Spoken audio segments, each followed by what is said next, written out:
Yo, mga pre!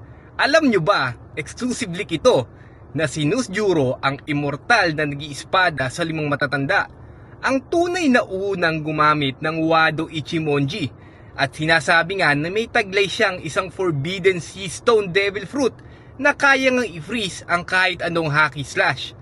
Kapag nagharap sila ni Zoro, kailangan niyang gamitin ng Future Sight Conqueror's Haki para makasabay sa mga supernatural na atake ni Nuzjuro. Ito ang ilang top 3 facts na nagpapahiwating naman dito. May ukit nga na NU sa Wado Ichimonji sa chapter 1050 o 1050. Number 2, may asul na kristal na biglang lumitaw sa episode 752 ng Skyland Arc. At number 3, ang cameo ng tatlong sungay na higante sa Stampede movie credits. Baka ito na nga ang pinakamatinding laban ni Zoro, mga pre. Comment lang kayo sa baba at follow nyo ang Noy Recap TV para sa mga susunod pang bomba, mga pre.